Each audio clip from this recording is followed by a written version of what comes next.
Hi guys, it's James Elson here, the race director at Centurion Running. Today is Wednesday the 3rd of February 2021 and we wanted to get you an update on the 2021 race situation. I'm going to try and keep this as brief as possible, but it is pretty complicated. It might also help you, some of you who've got entries to other events, start to forecast how likely things might be to get off the ground. This is relevant to our events, but generally speaking, it's relevant to all running events in England, certainly. So it's February 3rd, as I say. The situation currently here in England is that we're under national lockdown.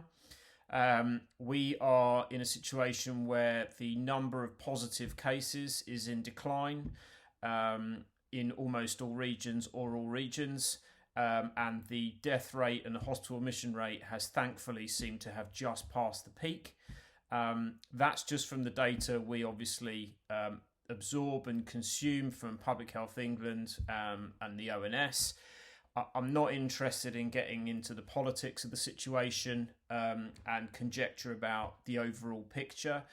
Those are just the facts. We've dealt with the facts the whole way through and really just focused on the numbers because data is what we're going to base this off of. We are, of course, beholden here in England to government decisions about when to end national lockdown.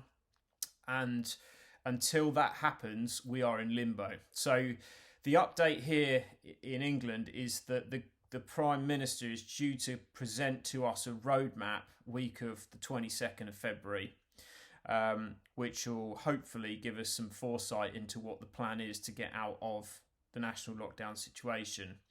We don't know if that's definitely going to be the case, but it has been presented. And at that point, we will have hopefully a little bit more concrete information on which to act.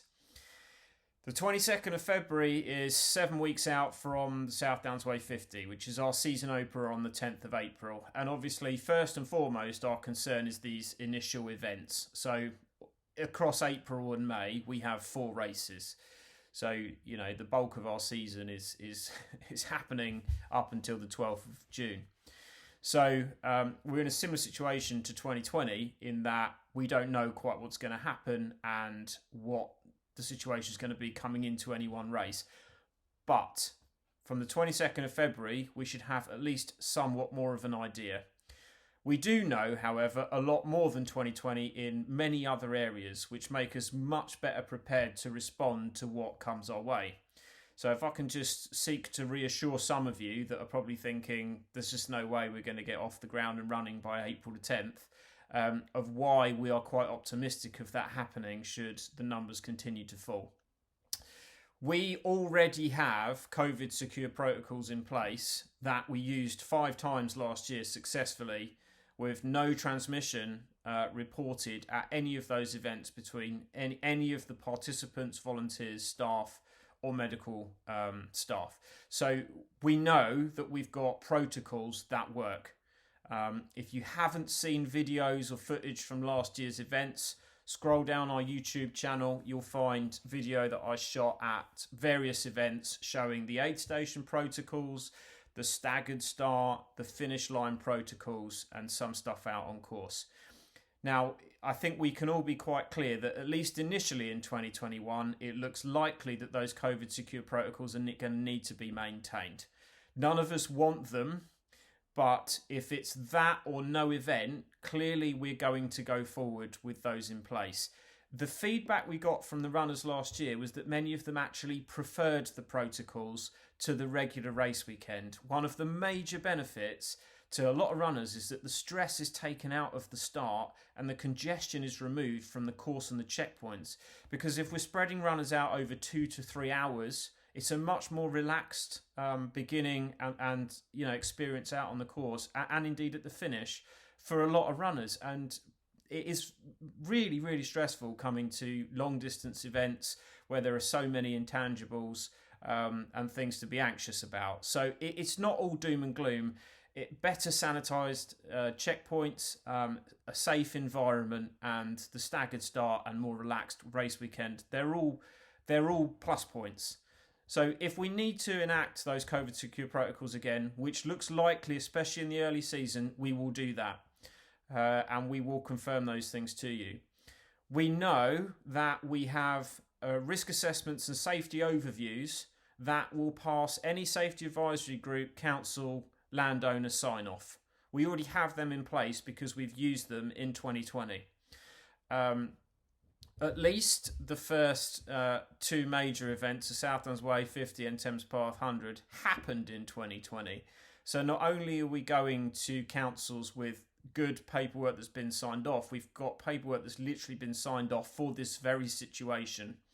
So we're already completely pre-armed. We have all the permissions in place for the events, from starts to finishes to checkpoints. But of course, what we can't do until we come out of lockdown is reach out to those landlords and reconfirm that those things are all okay. Because if we ask at the moment, if any organiser asks at the moment for a landlord or council to confirm their booking, all they're going to be able to tell them is, yes, you're in the diary, but we clearly need to wait for permission before we can proceed. Hence the reason I say we're in limbo at the moment. We also know that we need a UK athletics permit to proceed. Without that, we're uninsured, and we simply would never stage a race unless we had insurance. UK athletics permits are clearly suspended at the moment while we're in national lockdown. Once we go back to a tiered system, as long as the whole country isn't in tier 4, anything tier 3 or tier 2 or the equivalent of what was that before will mean that UK athletics permits are reinstated. The rules around the tiering system are this, that if an area or race is taking part in an area that's in tier 3, only people from within that tier can travel to and take part in that event. As an example, if you were racing down in Worthing for the South Downs Way 50 and Worthing Borough Council was in tier 3, you would only be able to race the South Downs Way 50 if you were from Worthing. However, that's redundant because the course then runs out of that area into a different area. Okay, so if my track 100 is my example, if Kent is in tier 3 and we lived in tier 3 and all the runners were coming from tier 3, we'd actually be able to proceed. But that isn't the case for any of our events. They all either traverse from one region to another, or runners are absolutely coming from outside of that local area. So we need a tier 2 situation, or the equivalent of what was tier 2 before, in order to be able to proceed with events. We conducted events in a tier 2 situation through much of last autumn. I'm not going to bother reminding you of what the tier 2 government regulations are because they'll no doubt change again. But effectively, it's groups of 6 meeting outdoors is the level at which we are okay to proceed. And because our events are a COVID secure environment, we have the contact details for all runners and we've got COVID secure protocols in place. The event is not beholden to the government mandate. So although in tier 2 you can only meet 6 people outside, if you've got a COVID secure event environment, you can have gatherings because you're ensuring COVID security. So sorry that that's pretty confusing perhaps, but we know we need to be basically informed by the government week of 22nd of February that it's at least more likely than not that come April we will be in a situation where the areas we're going to be in, i.e. initially the southeast for South Downs Way 50, will be in tier 2 or the equivalent of. That will allow us to proceed with the event. What that doesn't help is for those of you coming from abroad who are from Scotland, Wales, Ireland, or even the north of England, the southwest, who may, as we found last October, may be in tier 3 or tier 4 at the time and therefore can't travel again. We can only do what we obviously control, what the environment around the event itself. So if that local area is in tier 2, we will proceed exactly the same we did in 2020. If you are then travelling from tier 3 or tier 4, you won't be able to compete, and we will provide options to you around refunds and deferrals. Okay, we're not going to just take people's money and say, bad luck, sorry, you can't race. If it's out of your hands, i.e. the government are mandating you can't travel to compete, you will be given options. The same with international runners.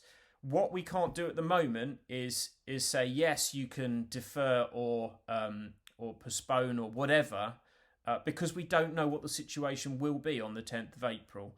So please, if you could refrain from asking us until we get in touch again to confirm what the situation is with regards to the race. We are going to try to do that a minimum of 6 weeks out from race day. So for the South Downs Way 50 initially, our plan is to confirm our intention to proceed or not by the 1st of March. So on the 1st of March, we will email all the competitors of South Downs Way 50 and say, we are as sure as we can be at this moment in time that the event is proceedable and our intention is to go ahead, or it's looking likely that we're going to have to postpone, or we're definitely going to have to postpone. It will go to this date and then give you, the runners, the options of deferral, refund, exactly as we did in 2020. We are going to add one additional policy, and this is backdated too. To those of you that deferred from 2020 to 2021, we said at the time that we couldn't offer refunds. We're changing that policy. We think it's too unfair and too draconian. So as hard as it is as an event business to survive this thing, we just don't want to make we don't want to leave anybody out of pocket and feel that we didn't do the best that we could do when we come out of the end of this pandemic. So if you deferred from 2020 to 2021 and you've decided that you can't or don't want to race, then you can still have your 70% refund that you would have been eligible for in 2020. In order to activate that, you'll need to email us at info@centurionrunning.com. You can't go into Race Director and just do that, because financially your money is sat against our 2020 event and not against 2021. It's pretty complicated, but we're going to have to process those refunds line by line. So you need to email us at info@centurionrunning.com, and we will process that for you.